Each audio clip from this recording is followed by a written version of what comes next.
how many Nigerian ambassadors in various countries knows the number of Nigerians that are in those countries that they are supposed to be like president of those countries? How many Nigerian ambassadors? They don't know. They don't even have the idea. They are not even thinking towards that direction. How many of them know the number, the type of businesses that Nigerians are doing? How many of them support Nigerians in those countries? When they talk, they will tell you, we don't know when they came in, we don't know the nature of their business, we don't even know when they exist, and we don't, if there's an issue that come up, either arrest, detention, killing, or whatever, they tell you they are not even aware. Sometimes those things will have to emanate from Nigeria. For Nigerians that have heard what has happened in those countries, it will emanate from Nigeria before the ambassadors of Nigeria in those countries will now come to know that such thing has happened in that country before they even start taking action. What kind of a country are we in? What kind of leaders are we having? I think it is time, just like it was said earlier, let's call a spade a spade. The time is right now for us to look at the government and our leaders in their face and tell them the truth, not being sycophants anymore. We cannot continue to sycophant, to continue to sing them when we know very well that what they are doing is not the right thing. It is the responsibility of every government and every leader to make sure that the citizen of his country, either within or outside the country, is properly taken care of. This all boils down to good governance and qualitative leadership. Are we having good governance? Do we have qualitative leaders? Are our leaders honest? Are they committed? Do they really love the country? Do they really want to see the country move forward? Do they really love their citizens? Do they really work towards enhancing the capacity of their citizens to be able to be proud and walk with their head high in either Nigeria or outside Nigeria as they go? And also note, just like it was lamented, most of the Nigerians, naturally, every Nigerian is born intelligent. We are intelligent, we are gifted, we are willing, ready, and ready to work, and we are ready to give our best. But the government is also not supporting the Nigerian youth, to be precise, to be able to move forward. I'm okay, just make an analysis here now. If you check it, go back, and then also Zubair said it. Nigerians, government claim ownership of Nigerians that have excelled outside Nigeria, but do they support those Nigerians as they are excelling outside Nigeria? No, they don't. They don't even know that they are in those countries. Then when anything bad happened to those Nigerians, that Nigerian government and leaders are, a kind of claiming that they are on. If anything happens wrong with those ones, the same Nigerian government would deny those same people after claiming ownership of them for excelling earlier. This is a conquerworm. This is a disease that is in Nigeria, that is with the Nigerian leadership, that with the Nigerian government. And the honest truth is, the leaders need to wake up, and we need to look at our leaders in their eyes, to their face, tell them the basic and like they used to say, the biblical truth, whether they like it or not.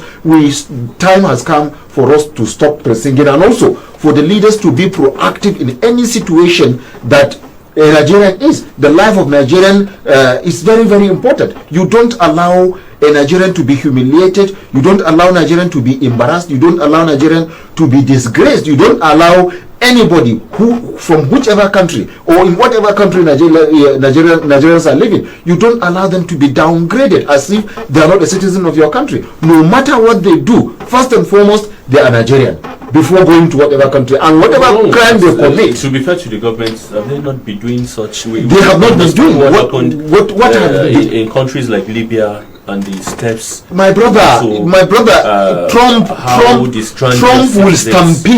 will stampede any country that infringe of the right and liberty of America, whether right or wrong. A world power. Yes, Trump will do it. Why not Nigeria? I will come down. We were discussing with you guys before coming into the studio. If Buhari was to be the Buhari that used to be the Buhari that we know, would have been proactive, wouldn't mind flying a jet himself and go and then start acting. Take, for example, let us come down. Take Nasiru El-Rufai, for example. We were just discussing with Amoki before coming to the studio. We know if we had leaders, let's say El-Rufai is the president of Nigeria today. Believe me, he will not mind. Before you know what is happening, the guy will fly to whatever country it is and begin to make a comment or even attack. But fine, the president we are having in Nigeria, Buhari, today was a military general and has dispatched a special envoy. I think you are on the defensive side this time around. We are saying these are on the defensive side. Diplomatic issues. Look, we are talking of Nigerians here. We are talking of Nigerians. being killed, being maimed, being raped, with their property being taken away just like that for doing nothing. What is wrong in anybody going to set up a business in the country and even develop the economy of the country? What is wrong with that? Why are South Africans coming to Nigeria to come and invest today, have the worth of up to $20 billion, my brother?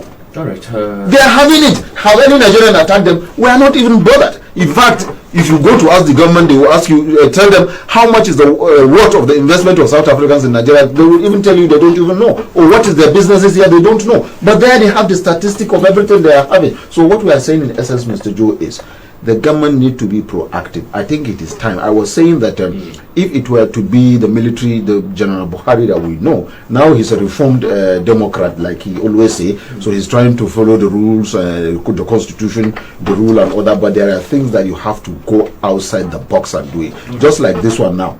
We are happy. I think every Nigerian is celebrating President Buhari for taking that decisive diplomatic action, just like Barrister Zubair called it. He says a diplomatic action, but it is decisive. If such things will continue, if a Nigerian is touched, or Nigerian is being bashed, or a Nigerian is being bashed outside the shore of Nigeria, and the government come out with a very strong statement indicating that we are willing, we are ready, and we will not give room for any country or anybody out there that is to humiliate or embarrass or disgrace Nigerian, I think it will help in redeeming the image and giving back Nigeria that strength that it used to have. During Abacha, the late General Sani Abacha, Abacha will not tolerate anything that will be dehumanizing, that will be disgraceful, that will be antagonizing, that will make Nigeria look inferior. It does. What are you? Leadership is leadership. We need to throw the line to